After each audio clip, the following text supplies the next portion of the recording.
Bienvenue sur Africa 24 dans cette nouvelle édition du 12-15. Au sommaire de l'actualité, investiture du président Faustin Archange Touadéra en Centrafrique. Le nouveau président a prêté serment dans le plus grand stade de la ville en présence de nombreuses personnalités ce mercredi à Bangui. Plusieurs milliers de Centrafricains ont fait le déplacement pour assister à la cérémonie. L'occasion de rassembler la population autour de l'espoir de jours meilleurs. Reprise des activités en République du Congo. Nous verrons qu'au lendemain de la journée ville morte organisée par l'opposition mardi, les quartiers sud semblent retrouver leur ambiance habituelle. La Libye vit actuellement dans un contexte politique, économique et social difficile, mais pour autant, la culture n'en est pas oubliée.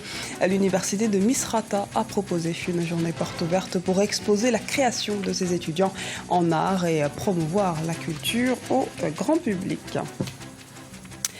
Faustin Archange Touadéra, officiellement investi président de la Centrafrique ce mercredi 30 mars. Le nouveau président a été investi à Bangui, la capitale. Cet universitaire et dernier Premier ministre de l'ancien président François Bozizé est à présent à la tête d'un État confronté à de nombreuses difficultés. Les chantiers qui l'attendent sont aussi nombreux que capitaux, comme nous l'explique ce reportage de Serge Kofi. Faustin Archange Touadéra, officiellement investi président de la République centrafricaine ce mercredi en présence de nombreuses personnalités et chefs d'État parmi lesquels le président Obiang Bazogo et Denis Sassou Nguesso. Catherine Samba Panza a passé le relais lors de cette investiture qui met fin à la période de 3 ans de transition. Le président Faustin Archange Touadéra a précisé ses priorités face au peuple. Nous voulons une République centrafricaine véritablement rassemblée. À chacun de mes compatriotes, je veux renouveler aujourd'hui encore mon engagement d'être le garant d'une République centrafricaine laïque. Nous voulons une République centrafricaine véritablement rassemblée. Une vaste réforme des régies financières sera organisée avec l'objectif d'accroître les ressources de l'État, de les sécuriser et de maîtriser les dépenses publiques. Une lutte sans merci sera menée contre la fraude, la corruption. Les défis du nouveau président sont énormes. Le pays sort d'une crise et la réconciliation des communautés s'avère cruciale. Le processus de désarmement, démobilisation et réinsertion sont autant de chantiers auxquels il doit se consacrer pour offrir à ses concitoyens des jours meilleurs. La première priorité, c'est la sécurité. Parce que sans sécurité, le pays ne va pas vraiment être stable. Premier, ça là, il va être d'abord la sécurité, le deuxième, le désarmement, et le troisième, il va voir les gens qui sont encore à l'aide pour qu'ils vraiment ils reprennent à leur place. Donc il a reçu le soutien du peuple centrafricain, on est derrière lui, il fallait qu'il nous apporte des changements, et il amène la sécurité, il y a un développement pour le peuple centrafricain parce que jusqu'à aujourd'hui, le jour de l'investiture, il y a pas mal de Centrafricains qui sont encore dans les ledgers, qu'on appelle les camps de déplacés. En province, les gens ont l'insécurité, les gens souffrent. Donc on espère que avec son pouvoir, il réussira à rassembler les Centrafricains pour qu'on soit soudés comme auparavant. Universitaire et dernier Premier ministre de l'ancien président François Bozizé de 2008 à 2013, le président Faustin Archange Touadéra connaît bien les rouages du pouvoir et le pays. C'est désormais vers lui que tous les regards se tournent pour mener la Centrafrique vers une stabilité politique durable. Ajoutons par ailleurs que le Parlement n'est toujours pas en place. Plusieurs fois reporté, le second tour des législatives se tient ce jeudi 31 mars en Centrafrique, au lendemain de l'investiture du chef de l'État centrafricain. Une couverture exceptionnelle de l'élection présidentielle à Djibouti sur notre antenne. Africa 24 vous propose de plonger au cœur de la campagne électorale djiboutienne. Immersion au cœur du dispositif avec l'un de nos envoyés spéciaux à Djibouti. L'équipe d'Africa 24 se déploie à Djibouti. À l'occasion du scrutin présidentiel prévu pour le 8 avril 2016, la première chaîne panafricaine d'information pour l'Afrique, Africa 24, pose son quartier général à Sheraton Hotel Djibouti. Des journalistes, techniciens s'activent pour faire vivre à ses téléspectateurs les moments forts de cette campagne présidentielle. Cette élection présidentielle est inédite. Pourquoi ? Eh bien parce que c'est la première fois qu'autant de candidats briguent la magistrature suprême à Djibouti. Nous avons donc installé notre plateau sur place, dans la capitale, pour organiser des débats contradictoires, des débats d'idées contradictoires entre représentants du pouvoir, dont le candidat est d'ailleurs le président sortant, Ismaël Omar Guelleh, et représentants de candidats ou candidats issus de l'opposition, une opposition scindée entre candidats indépendants et candidats issus de coalitions.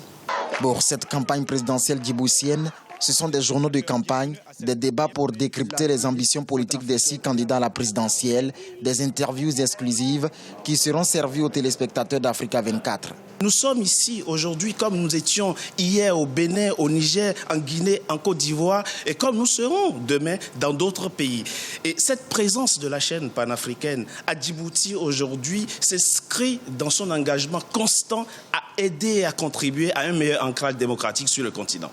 Les meetings des candidats à la présidentielle djiboutienne, leurs portraits, mais aussi les coulisses de cette campagne présidentielle, c'est à vivre en direct et en intégralité sur la première chaîne d'information pour l'Afrique, Africa 24. Et Africa 24 vous propose donc une couverture exceptionnelle consacrée au scrutin présidentiel à Djibouti, mais également au Tchad. Vous pourrez suivre sur notre antenne le débat présidentiel ainsi que le débriefing des experts pour décrypter les enjeux de ces échéances électorales. C'est à partir de ce jeudi 31 mars sur Africa 24. Dans l'actualité également, le G7 choisit Moïse Katumbi. C'est la principale résolution du conclave du G7 qui s'est tenue ces 29 et 30 mars à Kinshasa, en République démocratique du Congo. L'ancien gouverneur du Katanga n'est pas membre de cette plateforme des 7 ex-partis de la majorité passés à l'opposition, mais le G7 lui demande d'être son candidat à la prochaine présidentielle.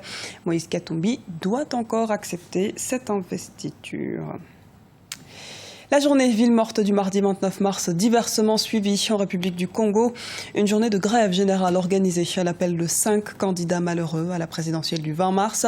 La journée de protestation contre la réélection du président Denis Sassou Nguesso est à présent terminée et les activités ont depuis normalement repris, comme nous le montre ce reportage de Deva Panzou, notre correspondant au Congo-Brazzaville. Au lendemain de la journée ville morte, observée essentiellement dans les 1er, 2e et 8e arrondissements de Brazzaville, les activités semblent avoir repris. Les boutiques, marchés, transports étaient fonctionnels. Dans la journée d'aujourd'hui, elle est vraiment bien. La vie a repris normalement. Chacun a son gagne-pain et on est là. Quand même, tout est libre. Même moi, en tant que contrôleur, je travaille dans le bus, je travaille pour moi. À Congo, nous on fonctionne. Aujourd'hui, nous voyons les gens sont en train de vendre dans l'ambiance et on peut dire que les choses sont en train de venir à l'ordre. L'annonce de la journée ville morte par 5 candidats malheureux de l'opposition à la présidentielle du 20 mars 2016 n'a pas été bien appréciée par certains citoyens. Selon eux, elle aurait paralysé leurs activités. D'autres, par contre, en sont satisfaits. Pour moi, ça a été une activité qui a réussi. Même si on fait tourner des micros ici et là. Mais en tant que Congolais, je suis satisfait de ce qui s'est passé. Ce n'était pas une bonne chose, puisque les candidats savaient déjà depuis le début que les élections n'allaient pas être crédibles. Donc c'était depuis le départ qu'il fallait régler ça. Or, la journée qui a été décrétée ville morte, ça a pénalisé certaines personnes. Moi, par exemple, je travaille.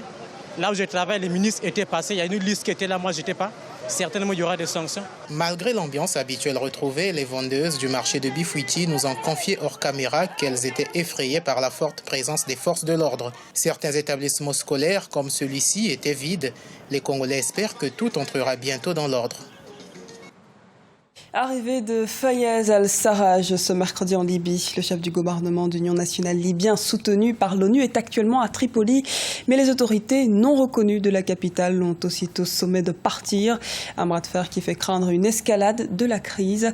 Quelques heures après son arrivée, dont le gouvernement est contesté par les 2 autorités rivales de l'ouest et de l'est de la Libye, des tirs intermittents ont été entendus dans la soirée dans la capitale. Dans une brève allocution, M. Sarraj, également président du Conseil présidentiel, s'est engagé à faire de la réconciliation et du règlement de la crise sécuritaire et politique sa priorité. Et la crise politique en Libye a justement de nombreuses conséquences. Le déclin économique, l'instabilité sécuritaire, les foyers terroristes qui pullulent à travers tout le territoire n'ont pas pour autant amorcé l'oubli de la culture libyenne. Le département Arts et Métiers de l'université de Misrata a en effet organisé une semaine porte ouverte. Les précisions avec Corinne Camden.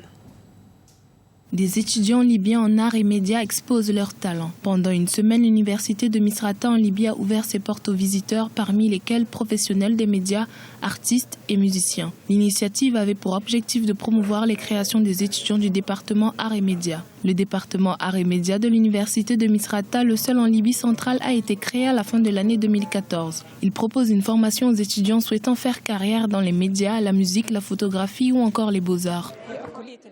Le département arts et des médias a donné l'opportunité aux étudiants de poursuivre leur passion et a également donné la possibilité à ceux qui sont doués d'exposer leurs talents, culturellement, artistiquement. En Libye, particulièrement, nous devons changer notre perception concernant l'art et la culture. Nous devons travailler pour soutenir ces jeunes étudiants et leurs talents.